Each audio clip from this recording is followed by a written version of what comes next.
Yeah. All right, there he is. Tell him we're good, I guess. I don't know what in the hell Okay, I that is. think we might be good, Terry. Are you on there? Can you see us okay? Hold on a second. I was just going into the other thing to make sure that you hadn't been blocked. Just give me a sec. Damn. Bobby, go to hell. This is no, there we're set. Now I'm on Internet Explorer, so I don't know what in the hell that is, but Okay, well, hold on 2 seconds. that's Okay. okay. It's okay. There you go. There you go. God doggone this damn thing. All right. So I'm just We're gonna hang fine. up. We're fine. If I'm not good, call me back, Terry. Okay, we'll do. Okay, thanks. Everybody laughs at me for Internet Explorer and you push the Chrome. I'm on the Chrome. That damn thing's just spinning around like an idiot, and I can't get on anything. So I have to X out all that, and I'm on Internet Explorer. Whatever. Tell him how much booze I've drunk today. Chuck thinks we're passed out. Yeah, I know he does. He'd like that. He'd like that. Oh, I will just say that I've been sitting out there for 30 minutes saying, don't you think we ought to go in there and make sure everything's, oh, we're good. Well, what do? Do you Yeah. test it? What do you hit it, and then they go, oh, there they are, and then 10 minutes later, and you're no. You have to hit that son of a bitch at 9 o'clock. Hang. There's no testing, except me and Terry. We can test this thing before, so there you go. Duke's eating sushi. There you go. And I see Dolly Parton and that old dude. What? It's a comment. Oh, hi, Manchu. Well, we went out for sushi today and we ate it in the parking lot, and Don got very excited about this little styrofoam cup because he has an appointment tomorrow to take Xena in to get her shots and to get tests, and he needs something to put her shit in. So we have the perfect. That's what he was so excited about. The whole sushi was he's finally got something. I guess that was worrying him to death of what he was going to put Xena's shit in. Well, So now we're hooked up. What do you do with it? You wrap it up in a paper towel. You got to take it in there and check for worms. We want it perfect, and then I don't know. We don't have any Dixie cups around here and aluminum foil to put on top. And I thought that's what my rice came in for my sushi today. That'd be perfect. I'll just follow around tomorrow. I am not soused. This is my first glass of wine. Clip a little bit in there. But I'll tell you right now, I've been nervous as hell, wondering if I was going to be able to keep Don sober. He got up this morning and started with a Bloody Mary, and then we went and got sushi, and he had 2 itchy bonds, or whatever the hell that was. Came home and had a couple of screwdrivers, had a rum and coke, and right now he's on gin and tonic. I'm on Tanqueray. I am absolutely sure that by Run the the time we gamut. get off of here, I'll be dragging him back there to his chair. Run the gamut. No, I don't do that. I think it's Oh, yes, you do. if you're a drinker, you should drink throughout the day and just space it. Because if you just come in at like 6 o'clock and just start slugging them down, trying to make up for the day, you're a moron. You're looking for a lampshade. Life at a party, you think everybody likes you and you drive much better when you do that. Me, I don't do that. I space it out through the day. Anyhow, I had a good doctor's appointment today. He said I'm going to outlive him, and he's a young guy. Oh, he didn't say that, but I mean that's what he was thinking. Like surgeries, you've been in the hospital, blood in your stuff, and then no. There you go, Steph. Do you put ice in your red wine? I do. I know you're not supposed to. If I'm going to have a really rare steak or something, I might could suck down a glass of red wine with no ice in it, but I want everything I drink cold, so I put ice in mine. And Sea Duck wants me to go out there and find a pile of, come on, dude. I shouldn't even do that. There's nothing wrong with her, and that vet's just going to charge us at the yip. He's going to have a heart attack when I come in there tomorrow, and I don't want any heartworm stuff because I've been doing it because you wouldn't write a prescription for me. But he actually did in the end after I jumped their ass. And he mailed it to me at somewhere over there. Uh, No, I'm done with that. so last night, Xena has been sleeping in the bed with us. We do that with all of our pups when we first get them. It's the whole bonding thing. We want to be part of their pack. We want them to feel secure that we're all one big happy family. Well, she's growing and she's getting big as shit. So last night, Xena got kicked out of the bed, and she made our fucking lives miserable. She whined and cried all night long, and then there'd be a lull, so I'd finally drift off to sleep, and then here she'd start again. I've never heard such animated whining in my life as her. Cry. Oh, crying. Tore us up too, but I mean, there's time to go. So I brought her in about 6:30 this morning. She went on her final wine session. She naps and got up, and I said, "Come on, let's get her in here." Oh, she was so happy. But I mean, she can't do that. So she's getting older now, and we hit a milestone with Xena. One of the hardest things you can get a pup to do is stay. Whoa, stay. And we, I finally got her to do it. It was like breaking through some real barrier with her. And that is the basis of everything. If she will stay and you can put the dummies out, she doesn't do it all the time. She'll break, but she will, she gets it. So I'm all kinds of happy. Now, the thing is to get her and Warrior working together. If I can get her to stay like that and honor Warrior a little bit, and then I start doing the baseball diamond retrieves and all this other stuff. And Warrior's going right back to elementary school with her. So, what's that? So my daughter's going to have a minor little surgery because she doesn't want to have any more children, which I don't blame her. And so I get to get my grandson again. She's going to find out tomorrow when she's going to have that done. So it's a pretty neat thing. When you're in Virginia Beach driving this way, you have to go underneath that damn bridge tunnel. You go under the water twice. I think it's the longest bridge or second longest bridge in the United States or something like that. Man, I really don't like that bridge when I'm by myself. So she drives through the bridge and we meet about halfway. She drives a little better, and we just meet at a Sonic drive-through restaurant, and I'll get my little boy, so I'm excited. Well, Lily's got a hell of a good question here, because I went off on this today. And I don't know the full details. I heard that he resisted arrest. I don't know if that is true or not.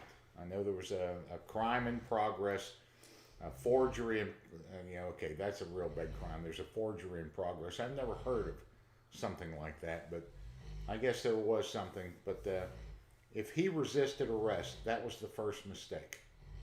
You just, Warrior. Hey, he can't help it. Warrior. Don't resist arrest.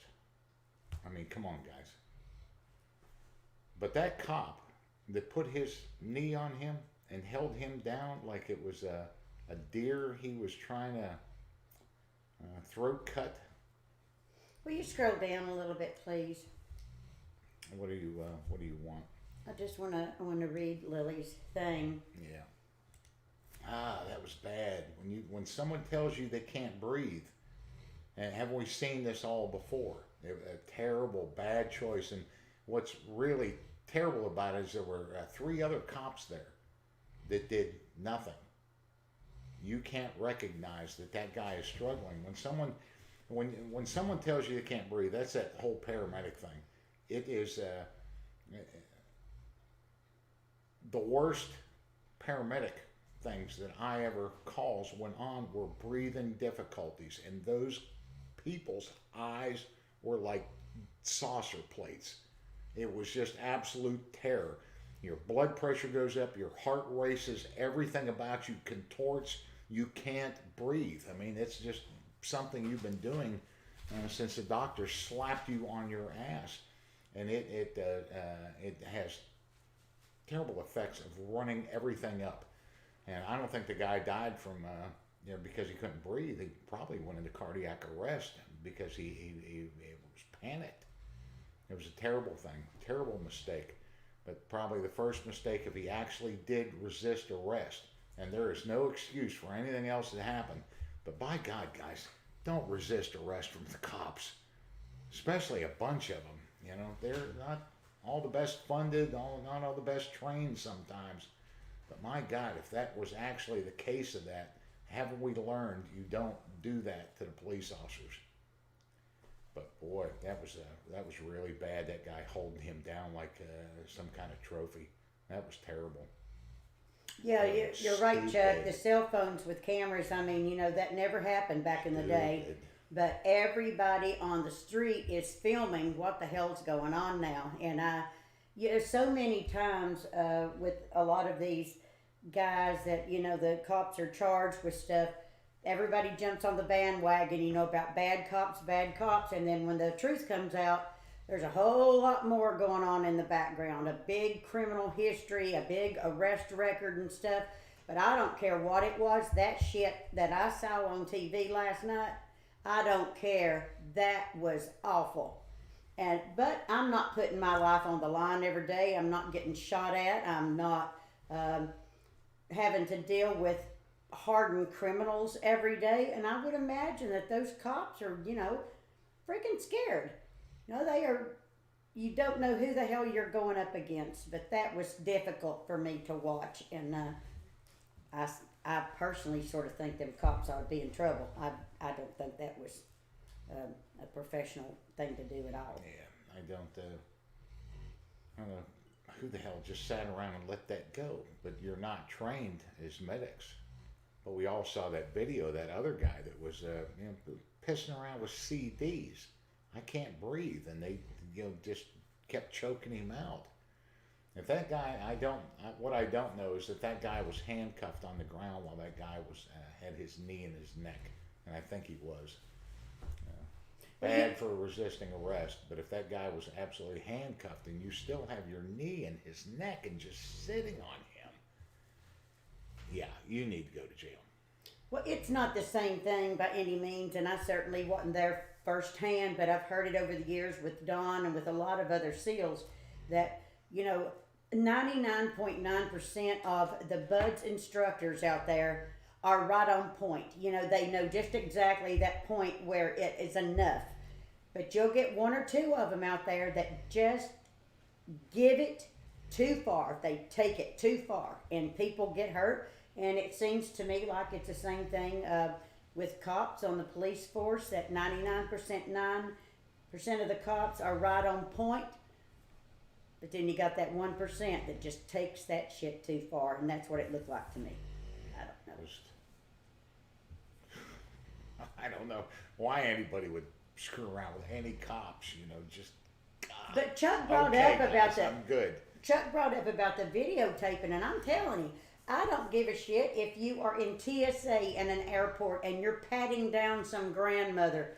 I mean, everybody's got these damn phones ready to videotape What's that got to do with anything? Well, I'm just saying that I think I'm very aware of it, and if I was cops on the street with everybody standing around, I think I'd be aware that everything was being filmed. I don't know. I would be very aware of what I was doing. I don't know if that makes any difference when somebody tells you they can't breathe.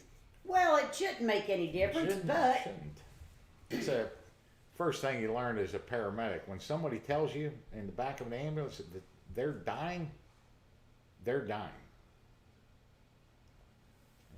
Well, those cops Sam says that it's confirmed now that he was cuffed. Yeah, terrible. Who does that? You got a real problem. And the other guys that didn't, it's probably a senior guy, maybe, showing the young cops this is the way we do business around here, and the other guys didn't get involved, but somebody should have smacked that fuck out of that dude and knocked him right off that guy. Can't breathe means can't breathe. Well, on to bigger and better things. I'm freaking over this lockdown shit. I'll tell you right now. I think it done me in today when we went to Lowe's. Well, number one, For the first couple of months on this lockdown thing, I was ordering my groceries at Walmart, pulling up and getting them carried out to my car. But if things have progressed and I really needed to go in, and I'm so careful, Don will tell you, I mean, I've got squeezy disinfectant, I've got wipes, I've got everything. But Walmart has stayed open the entire time. Lowe's, Home Depot stayed open the entire time. And I was at Walmart yesterday getting groceries, and today we went to Lowe's. Don was going to get wood. Well, number one, everything was picked over. But that damn place was packed with people. From the garden center all the way back to the lumber. Packed. Well, now, if you're okay to go in there and do that, you ought to be okay to sit on the porch of a waterside restaurant and eat a hamburger. I'm ready for some shit to open back up. I am. I'm over it. The hell are you on about? I'm tired of not having. I want to be able to get out of here. We had a nice sushi dinner. In a hot truck with no chopsticks, spilt salad dressing all over everything. You should see how filthy that truck is, man. That wasn't the. I would just It like. wasn't the best dining experience, but we No. woofed it. We did Yeah. woof it. Well, we missed We'll do it. it again tomorrow. But I'm saying we have a lot of waterfront restaurants here in this little town, and a lot of them have got outdoor dining. And if I can walk through that Lowe's today as packed as it was, I would really enjoy being able to take my daughter when she comes to see me in a restaurant, sit by the water, 6 feet apart with the tables, and have a meal. I'm over it. That's all I'm saying. Huh? It looked romantic, Duke. It was not. He had salad dressing all over the carton and his shirt. There was nothing romantic about that sushi, I'm telling you. No, we didn't get the fox. We didn't get the fox. That son of a bitch has got 9 hours. I'd get him at night with a spotlight. But, yeah. Been fired before. I've worked with a lot of police departments as a contractor. And they are often underfunded, undertrained. The city just starts cutting back on the medic services, the fire department, everything, you know, and that we can't afford to do that training. We had it all at Blackwater and every other thing. You know, we can't afford that training. It's not in the budget. If you've been fired before, but you know, it's the manpower thing as well. There's no justifying it. But yeah, I can see he'd been kicked off the force and brought on to another one. I see it all the time. Clown. Oh, hell. What? Oh, hell. No, that's bad stuff. So Don goes out. I hope he goes away for a long fucking time. How about that? So Don goes out the other day at the pool. He takes all the dogs with him, and he gets a big ass snake out of the pool. So he throws it over in the weeds. He kills it. He throws it in the weeds. And so I go out. Snake? Yeah. I didn't kill it. I just dumped it. You didn't kill it? No, I don't kill things that don't. I don't kill snakes around here just to kill them. So I kill anyway, any fox now. so I go to get in my greenhouse, and right there laying by the bench is a big ass snake. And I was like, why? I thought you killed it. I said, why'd you dump that dead snake right there at the back door? And he said, I didn't dump that snake there. And so we walk out, and I'm like, where is that snake? So now the snake's gone again. Snake's probably in my damn house somewhere. Oh, this place is full of snakes. What she was doing was playing with a live snake. She thought it was dead. I thought it was dead. I got it out of the pool and threw it. I just don't kill them like So that. we It's have a harmless mud water room out snake. here. It's where our freezer is and She's all our petting canned the- goods. Petting the dead snake, and it's alive. So there's been this god-awful smell out there for days and days now. And I'm like, what in the hell stinks out there? We've got to clean that up. Something's stinking. And I thought it was a dead rat. Well, he was drunk, I promise you, fishing, and he come in with dead crabs and shoved them down in a Coke box. And them dead crabs had been out there in that coat box probably for weeks, fermenting in the heat. Now, I'll tell you, that was some nasty shit. And you were going to blame that on me. That was you. I think we're, I'm still teaching EOD. Yeah, I worked with cops teaching booby traps. A lot of respect for the cops. Larry says dog hair and sushi. Could you see the dog hair? Don't fuck with those guys. How about this? I remember that I got pulled over in San Diego. I was a really young guy. And the cop that pulled me over pulled me out of the car and told me to go to the back of my vehicle. And I went to the back. It was at night. I went to the back of the vehicle, and there was another cop there, and I walked up behind him because I'm supposed to go, you know. And that fucking cop turned around and he said, "Don't you ever get behind a police officer again like that." And at that point, San Diego was the cop killing capital of the world. Yeah. And that dude didn't, and you know, I'm just some little Navy punk guy. And no, I'll submit.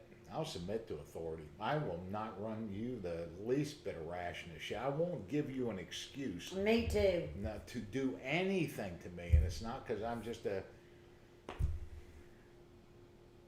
respectful white boy. No way. I'm not. I don't want any trouble out of you guys whatsoever. And so I don't know what went on there, but all the training in the world.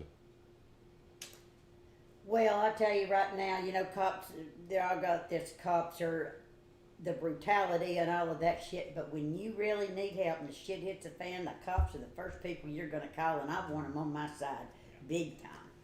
We just don't fuck around with them like that. So I don't know what happened there, but it's got a lot to do with character, and I don't know what would possess you to do that, to pin that guy down like that. It's a bad thing all the way around. It's not the first time it's happened. Won't be the last, but don't give them an excuse, man. Don't mess around with those dudes. They're overworked, underpaid, undertrained in a lot of cases. Bassett said, I hate the damn wood pile that took us 2 hours to build, ended up being took down because it was a snake den. You made him and Gavin do that. And speaking of Bassett, well, our duck should be delivered just about any day now, so hopefully we're not going to have the snake problem that we had last year because the wood pile's gone. But Bassett's about to be a daddy for the first time here in just a very few days. God. The first part of June. What a sluggo. Yeah, Bassett's going to be a daddy for the first time. My sister's going to be a grandmother for the first time. And so it's a very big deal in my family. And we're just all so excited. And my mother's maiden name is Dawson. And the Dawsons in Tennessee are well known. And it is the coolest bunch of hillbillies you have ever seen in your life. I mean, every damn one of them are successful and cool and sweet. And so that's what Garrett is naming his little boy. It's a little boy. Gonna name him Dawson. So we are very, very excited. And I have got to figure out how I'm going to get to Tennessee, because as soon as that little thing comes out there, I'm going to have to go to Tennessee and see him. So everybody say a prayer for Garrett's little boy. Get here safe. Neil's Aaron on here about Sear. Any comments about Sear? You're not talking about survival, escape, resistance, evasion, because if you are, you're not even typing it up there correctly. Any comments about Sear? You sear a steak. Thank you, JJ. I don't know, guy. I don't know. Yeah, it's unfortunate stuff, and you've got everybody's got their 10%. We've got our 10%. Everybody's got their 10%. So anyway, we'd like to have a little bit of feedback from you guys about, you know, what we're trying here tonight. I think that a lot of this sort of, don't do it, Dawn. Don't you do it.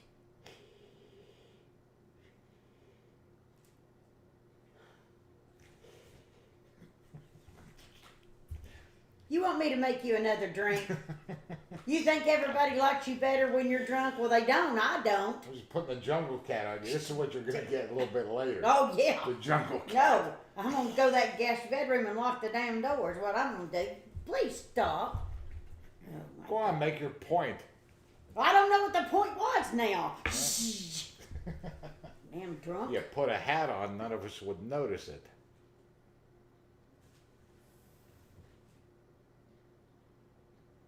Pointy head, you know what I mean? Okay, good. We're good. This will be the birth and death of the 9 o'clock Yep. extreme seal. Didn't work. This is the last freaking time we're doing this shit. The birth and I death. can't keep him from drinking all day. So, screw No, I've been it. fishing. Fishing? What the hell's fishing got to do with it? You're drunk. Don kills Don on live stream. My favorite. No, anyway, No, I didn't get if you want to know the truth, because of this lockdown shit, we haven't been going anywhere. We haven't been doing anything. We haven't been having guests down. And when you really haven't gone out to eat, gone to the store, done nothing, what the hell are you going to talk about? So we have fun on here with you guys when y'all ask us questions and stuff. So we thought, why don't we do this? And we have so many people that sort of reach out to us. You know, they're in Hawaii, they're in Australia, they're in San Diego, that can just never make the 6 o'clock show. So we thought, okay, try it a little bit later. But obviously, this is not going to work because I'm married to a drunk. So maybe we'll try it at 6:45 or something next Wednesday, because 9 o'clock is out of the question. I mean, I was drinking coffee until 30 minutes ago. You were trying to stay sober. I'm always sober. I had a great doctor's visit. I came home. That I had a couple of Bloody Marys and then a couple of bottles of Kirin at the sushi thing. And it's all good. So I think these are catching up to me a little bit. But, you know, people like me when I drink. They do. Don't they? No. How's Don when he's drunk? He's an asshole. How do you think he is? Well, I don't get drunk, you know. I don't Oh fall God! around and, Oh God! you know, start singing and, you know, bashing into windows and stuff. I catch a little buzz. I might have a little buzz. But ask me a question. Ask me a trick question. I don't know. I can put my fingers up there. All right, there you go. So, never heard about Sark, but saw a video. Apparently, there's Sarks. Search and rescue. What? Don't even go there. Don't even go there. There's nothing in the Navy that's going to compare to what goes on in SEAL training. Yeah. Well. Yeah. No. So I don't know about Sear or whatever. You know, no, I don't know. 2 ounces of black rum and 4 Viagra tablets. Oh hell no! We ain't gonna do that here. We ain't gonna do that here. She's getting it later. That won't work. She's getting it later. She'll be get her on here. Put the camera. Where did you get all that Viagra that time? Remember when you had all them bottles of Viagra? It was, Afghanistan. He came home, and I'll guarantee you, it wasn't. It was not FDD approved. Whatever it was, I guarantee you. Same Came shit. home with baggies full of Viagra. I had it out. My son took it all. Need Like it. needed it. Foreign language? No, I don't speak any foreign languages. I speak Japanese a little bit. I can get a beer anywhere in the world. Kioskete. Kioskete, sayonara. But not a lot of SEALs speak foreign languages. He's tried the weed, Duke. Trust me, he's tried the weed. We grew up in the peace love generation. Now, the special forces guys speak a lot of languages. A lot of SEALs do. I know my buddy went to Russian language school. You can go to language school. And I said, how was that Russian language school? He said, dude, I would sharpen a pencil every day and put it right in front of me. And they do some pretty cool stuff. They have mock-up American towns, banks, all that. You know, the places that you go, you learn to speak. They embed you in South America with a family. I mean, you're isolated really out there that you'd learn the language. But I never cared to do that. I didn't like school. I didn't like any kind of school. Not high school, not Sears school. I didn't want to go to sniper school. I didn't like schools. I didn't like any of them. So, Well, I liked school. I don't want to go to them. School was just a big social event for me. I was popular. I loved all the, I always sort of went for the underdogs, you know. I wasn't into hanging out with the football jocks and all that shit, you know. Anybody that didn't have much, and that's who I was all about. That's who I was taking home to spend the night with me, always for the underdog. And same thing when I went to boot camp. Don absolutely hated boot camp. I loved it. I could have spent the rest of my life in boot camp. I was just the happiest little old Tennessee hillbilly you've ever seen. I did. I just loved it all. Anyone like boot camp? Because I had never been anywhere. I was raised in Tennessee in a little bodunk town. Had never been on an airplane. I had never done nothing. And when I went out I there, got it. It's right there. there was just a whole bunch of gals just like me. It's And I right, liked it. It's right there. Bodunk. Podunk. It's Podunk Town. But you keep saying that Podunk, and you're just like the guys in boot camp. That was my first experience in boot camp. How stupid you sons of bitches are of stenciling your T-shirt. All you got to do is lay your T-shirt flat out on a table and put this stencil over to the left side. Anybody that's been to boot camp and remembers that nightmare of guys that had that shit down this side, that side, over here, up here. You're going to bite me in the head. Don't let you do it. No, Manchu, you don't want to say that. You really don't want to say that. Slade's doing fine. Slade's doing really good. Him and the kids and Heather are great. And he's teaching some kind of shooting, something, doing. He's into all kinds of things now. Slade's wonderful. Who? Who are we talking about? Talk about Slade. I'm going to have to go get a twister. No, you're not. What else is going on there, Manchu? Steve squared Russian. Oh, God. I tell you, I can speak get the fuck down in any language out there. I don't need anything. Get the fuck down. There you go. And that's why I got in the hospitalized in Japan. I was the only one that could speak any Japanese, and we had that party. It was at the Naval Academy, and the Naval Academy in Japan is right off of kind of Hiroshima. And we went and worked with the Japanese divers. In the second platoon I was in, and I was over in Japan with Bosun Riley, so I spoke a little bit. Enough to get them gals back there in Mama Son's bedroom. And that damn admiral, after 2 weeks of being at that academy, that was a great place. It was kind of scary. It was very historic. The Japanese Naval Academy is just everything you would think, but it's so historic with all those guys, and those midshipmen are just, whoa. You talk about cracking.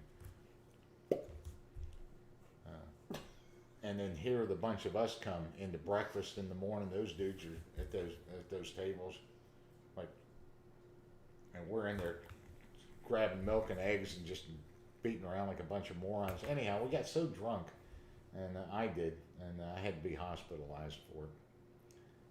Never mind. Oh, what was that? That was Mary at the POW network. We got what's she want here? Did you see that? We will worry about that later. No, we got a good one. I got a good one now. This guy is, what is he? You better be careful. What is he? He is a therapist for disabled people that have got some homeless, disabled, mental and emotional issues. And they get them off of the street and they put them in there, and he's not a Navy SEAL. He is straight up thugster. Yes. And this guy, the one that is really after him, and he's got a handful of emotional issues himself, has that guy on videotape talking about being part of a SEAL extraction team on there. And I will tell you, I wouldn't want that guy supervising me for dropping an ice cube in my drink. And that guy is running this facility. Is this we can only talk about a little bit because it's Donald, certainly he's doing his research and I'll have this up. But if you think about, if you were down on your luck, depressed, homeless,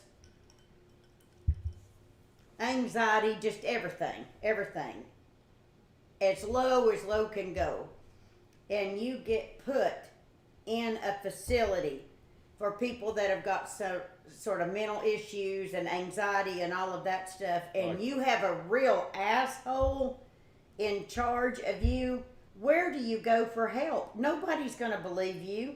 You're homeless. You're locked up into a facility. Nobody's going to listen to you if you are being abused or lied to or manipulated. You don't have anywhere to go.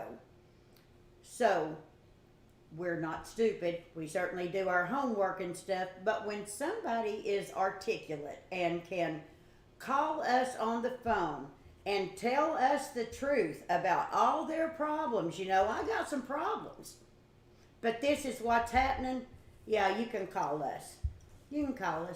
And we'll do whatever we can. We don't know how much help we can do, but he's all over it, and I'd like that having dude is so easy to contact. There's just no way. You are supervising that facility. Your number is all over it. Mm-hmm. And I can't tell you how one look at that guy, you'd go, everybody else would go, there's no fucking way. However, he got the job and put it on his resume. And whoa, does that guy have some things to say. You talk about reverse racism. You should see his Facebook, what he posts up there. Mm-hmm. And he is a counselor for this complex. And, whoa, never mind. You guys will see it. I am blistered. Nobody... You're blistered? I can't believe you said that. Blistered. It's like Eddie Murphy raw. I mean, you've never heard the stuff that he writes up on that Facebook thing, and is supposed to be supervising those people as a Navy SEAL combat veteran, an extraction team. And I just dealt with a firefighter, and that was pretty good. That guy's heart is broken. Oh, he's broken. Broken. Over all these years, this 72-year-old guy told him he was one of the original frogmen and Gaddafi and the commanding officers underwater demolition team. He sends me a picture of that moron in 3rd Division on the USS Enterprise in his cruise book as a seaman. He's in the deck division. And he is a goofy-looking bastard, too. And he said he said he was in the 3rd Platoon. He said he's a deck ape. He's what me and her were. He's not the commanding officer or anything. That guy is just... But he may help. He may. See, Duck, Robert, I don't have a whole lot of shore leave stories, but one of them I have is Don was always very worried about me leaving the ship and going out, with the gals. Because a lot of times we were in the not so safe areas. But Don was standing watch one night, and I told him I think I'd be back at 9 o'clock or some shit, going out with my girlfriends to eat. And I think I staggered back at 1 or 2 o'clock in the morning, so drunk. I couldn't even walk. And I looked up, when you're standing on the pier and you're looking up at a subtender, it is up there, and all I saw was him looking down at me like that. And then one time we left and we went to a seedy part of town. Where was we that time where that guy took his shirt off and gave it to me, and I just thought he was so nice for doing that. That Indian? We went into an Indian bar. Firewater. And I mean, ever That Indian was in California. Oakland, which is a scary place anyway, but when you go in a bar filled with a bunch of drunk ass Indians, that is not a good place to be. And I was drinking too. I was just having the best time, and the whole time we were in there, Don was like looking over his shoulder, looking up, just constantly scanning the place. I wasn't paying any attention. Well, we got out on the sidewalk waiting on a cab. None of us had a car. And this big old Indian with the chain around his neck, I'll never forget that, walked up, and I think I said something to him, oh, I really like your shirt. And he took that shirt off and gave it to me, and I was just so impressed. Did I hug his neck and say, thank you, honey, or something? Like the guy in the convenience store in San Diego. Oh. We have been in some tight spots. Yes, we have. And when you tool around in San Diego, we have been kind of surrounded for. I've always got some good things. All you got to do when somebody gets in front of your car, wielding a chain, is you just reach under your seat and just hold your hand down there and watch them fuckers scatter. And we had a couple of incidences there, but one of them was in a convenience store in San Diego. And when you walk through the door of this thing, there's a magazine rack just to the left. And Diane goes off into the store to whatever we need in there. I don't even remember. But I get a flippin' Outdoor Life magazine, and I am reading this thing, and the doors behind me blow open. Boom. And this big black guy comes in, and he gets right in. I mean, he's a monstrous guy. He gets right in my ear, and he is snarling. Right there, and I've got this magazine, I'm going, motherfucker, what? He's huge. And what does she do? Here she comes after her shopping, and she gets right between us, and she's like, well, what do you...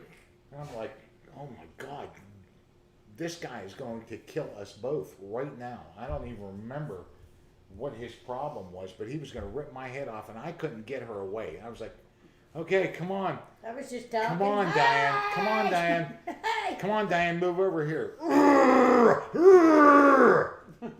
Didn't even catch it. No, not a good situation. We've been in a few of them.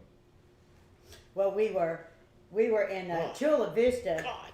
and we were going to our lieutenant's party, a very cool old guy that drove a Thunderbird. We loved him anyway. That's where we were going, and we had never been there before, and we got lost. So, just like we do, we pulled in somebody's driveway to just turn around and go back to the address. That was before everybody had GPSs and all that shit. We had the directions written on a piece of paper.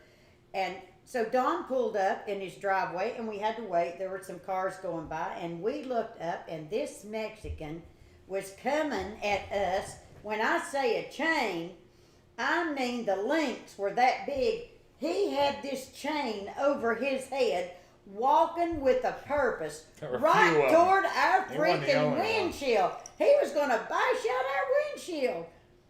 I had never been around anything like that coming from Tennessee. I wasn't used to people being so hostile. Huh? I mean, I just wasn't. I wasn't used to people trying to hurt me. Me and Diana. have Okay, had a now, few run-ins. Hurting Chicken says the camera is focused on the bird and the doorway behind you and not on your faces.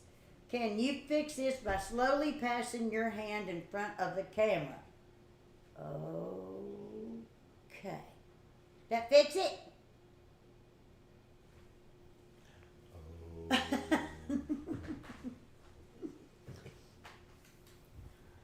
I haven't ever been to another country, honey.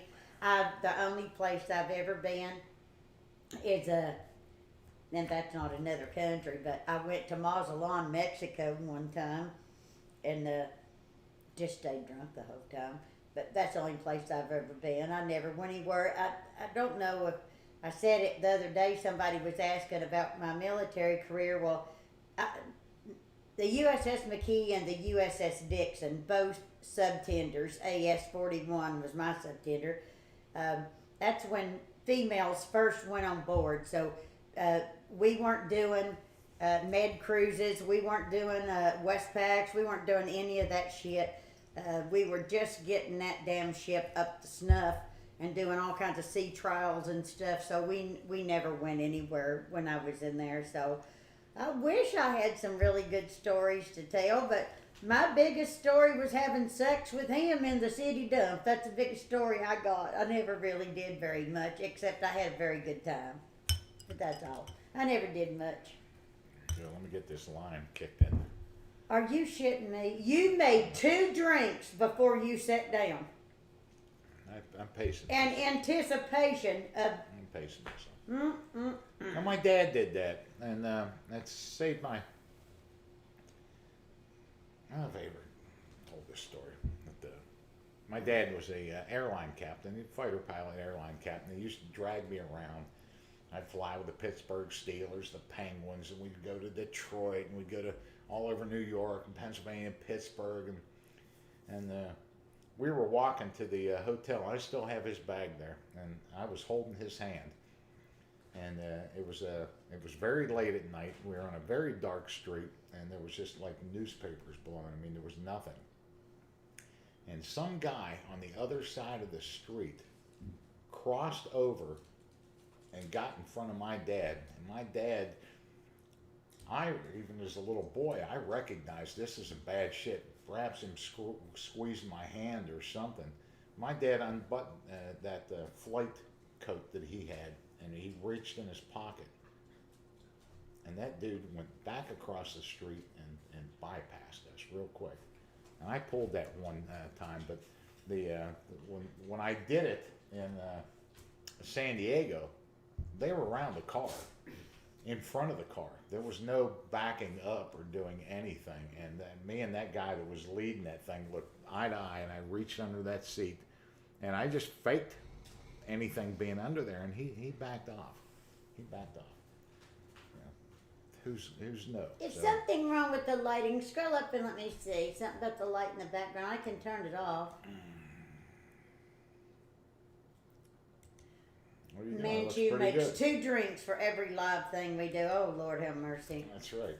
So you always fake it, and you know you get into something and you just reach around your back, whether you have it or not. You know, you make people nervous when you do that. You know, if it's going down, just a little bit of something. I was a master at it. So. Oh God. I was. I got that. Never mind. I could go on. The class where he told me to shut up is I was fresh out of boot camp and in San Diego, and Don was not a SEAL. Don was a second class bosun mate, and he was just teaching the basic shit about being on a ship. We were waiting. Our ship had not been commissioned. It was still being built in Seattle, Washington at the Lockheed shipyard. And so he was just teaching all of us dumbasses, you know, about scraping paint and all that Always don't stuff. spit on the decks. Yeah. Darken ship curtains, you know, close. General shipboard life. Yeah, You know, just shit all you that don't stuff. know. And my best little girlfriend was a little black girl about that big. They called me Salt and called her Pepper. We were best running buddies. And we were just sitting back there. I mean, I thought he was so hot. He had on them Cracker Jacks, and he had just come from Japan, so he had his Liberty cuffs turned up, and he had these big old fire-breathing dragons that he had specially embroidered. And that's when the Cracker Jacks looked really good. They were 100% cotton. They really did button. You know, now it's all fake. I think they even got zippers now. But that's when the Cracker Jacks were really, really cool. And that's what he wore. And me and my girlfriend were sitting back there just running our mouths, shitting and giggling. And he stopped that whole class and jumped my eyes and said, "You, if you think you can teach this class better than me, you just come right on up here." Told her to shut the fuck up. That's what I did. Yep. Shut the fuck up. He told me to shut the fuck up, and Alright, let's see. I shut the fuck up, and then I walked up in there. That's the wrong one. Let's see what they say. Now turn these back on. No, I'm reading this here. See what they say. Turn it off will improve. Does the that quality look of any better? It was the one behind us, not the one over us. Now we're dark. Let's see what Chickens has to say. And the largest explosion. Oh my God. It's probably the one where Well, he won't be wearing them Cracker Jacks later, I promise you, boarded Chickens. the guy's lambs on his farm. He caused his lambs to abort and knocked the house off the foundation. Oh my God, I did one in Kentucky that diverted a river. I diverted a river, and when they went down there the next day after I was done, there was just vultures everywhere. There was just dead things, dead snakes, dead everything. That was they didn't have. It's the biggest mistake. We just started down there, and I'll think of that place. And I said, what's the range limit here? And they said, well, we don't have one. I said, you don't have a range limit? Most bases are 50, 100 pounds. They said no, and I took full advantage of that. And Nothing but the best for me. there you go. Full advantage. There I we don't go. know, probably I'm pure class. one shot. I don't want to be obnoxious about it. Yeah, 300-400 pounds.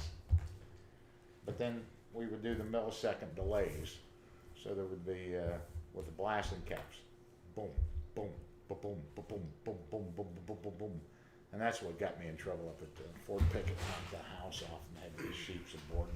I expended 3,000 pounds, I think it was, in a minute and a half. It just vaporized the place. I have not watched Yellowstone, but everybody's been talking about it, so we absolutely need to watch it because everybody says it's good. I want to give a shout out to Captain Mike that's on here. He's just done some very, very sweet things for us, and we appreciate it so much. If anybody has never heard of her, I am embarrassed to say that I have not, but she was sort of before my time. She's Well, older. let me stop.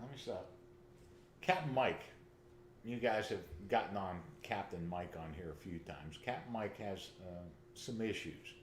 He's a really good guy. He's done a lot for us down here, and he has some problems with controlling himself sometimes. He has a really bad problem because of a discharge he got in the Marine Corps many years ago that didn't amount to jack shit. If I'd have been in the Marine Corps, I'd have had the same type of discharge he did. And it was just from one guy hit with a toilet brush. I mean, the Marine Corps, I'd have been kicked out of the Marine Corps 10 minutes after I'd have been in there. He's a really good guy. He's done a lot down here, but Mike has some issues that go on, and we're asking people to reach out to Captain Mike. He sends shotgun shells down here. He sends all kinds of stuff down here, and Mike is quite accomplished, and he has a video up there of the video website, Meet Mike.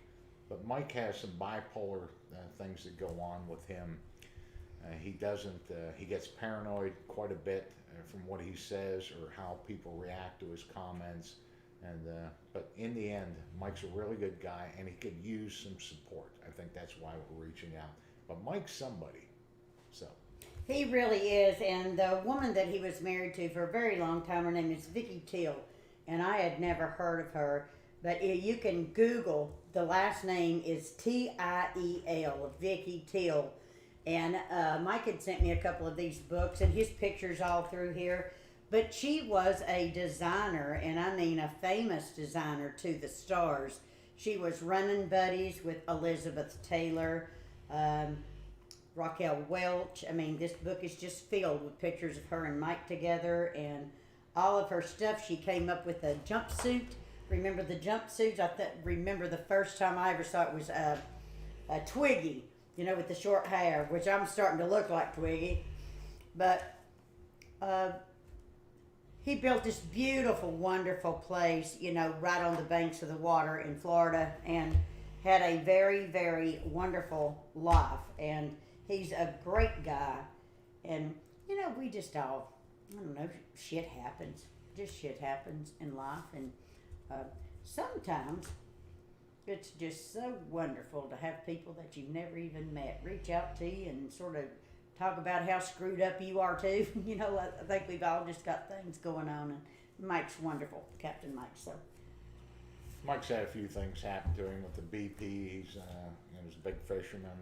The oil things that happened in Louisiana shut him down with his captain's license and just this weird stuff and his relationship with that fine woman there. So Mike kind of bounces around a lot, and he knows he does.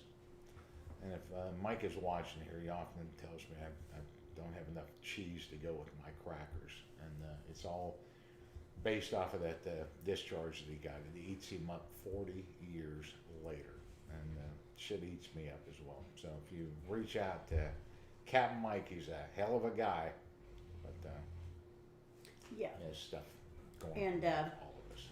Yep, and he said he was going to take a break until November of being active on the website, and I certainly hope you don't do that, Mike.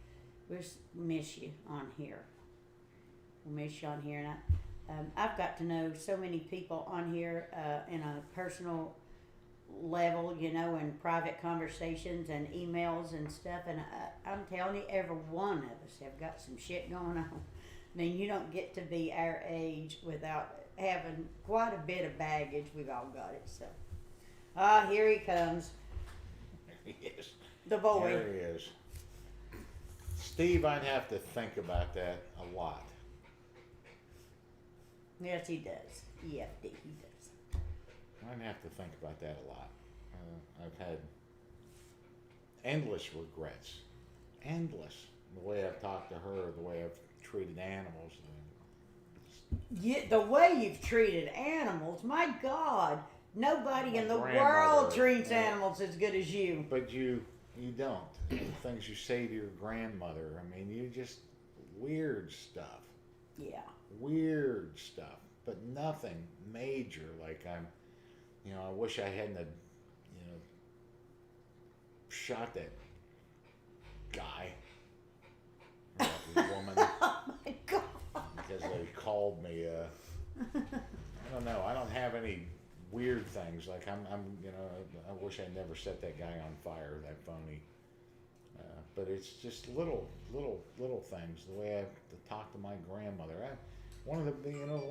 I'll tell you this, my grandmother loved me. I was her number one. And my grandmother was there for all that virus stuff that happened in the 20s. And she took me in a cab because my grandfather was always too drunk to drive. He was a big guy, Navy guy too. And a big yellow cab. And those yellow cabs, I remember, had seats that would... Little swivel seats that would pull out. It was this huge vehicle that you could get in. And she took me to a store to buy me some shoes. Like, I didn't need any shoes, and my mother, whatever she did, and I just wasn't into that shit. And she picked out these shoes, and she said, "Please try these on." And I said, "They're a size 6. I will never forget that, a size 6. And she said, "Just please try them on." I said, "They say they're a size 6. They'll fit. I'm not trying them on." She said, "Just please try them on." I said, it's size 6. I'm not trying them on." And I didn't. And we got in that cab and we went all the way back to that house only to put them out, and they didn't fit. What an asshole. Yeah, what an asshole. I mean, that's the kind of stuff that I regret. I bet you regret a lot of shit you've done to me. I guarantee you that. Treated me like shit for 40 years. I'm gonna jungle cat your ass in a little bit. You are getting. I don't think so, bad boy. You got the catnip We got on to you. go. Catnip on you tonight. We are best friends. That's exactly the way we feel. I got to go. Who? I Who's got to your get best him friend? in bread. My buddy's on here. We got to go. Because you got some piles of New shit Hampshire to pick Dad. up. There you go. And You I hear hope me? we didn't miss too many. No. You have C rations. We used to eat C rations. We were I so got a broke bunch we of couldn't those. afford food. The C rations, the one Chuck ate. I don't know where I came up with all those things, but I got cases and cases. We used to eat them. We didn't have any fucking food. We didn't have any money. And I'll tell you right now. Have any money? We had a Navy blanket. We Mm-hmm. stole all that off the ship. We stole the Plates- vacuum cleaner. Plates. That's right. I took a vacuum cleaner off the ship to this little shitty. We spent everything on an apartment. And I wrote "Do not open till Christmas" on there to try to get it across the quarter deck, And they let us. where they wouldn't. Oh, we gotta look inside there, like my mother. Do not open till Christmas. It actually worked, Yeah. and we had some old guy in that apartment complex that gave us a black and white TV. It was about that big. We got Ponderosa. And we got Hawaii 5-0. Hawaii 5-0, and we would read stacks of National Geographic magazines that were in the That's all we had. laundry room. Yeah. And we would just, well, we would do things. Hey.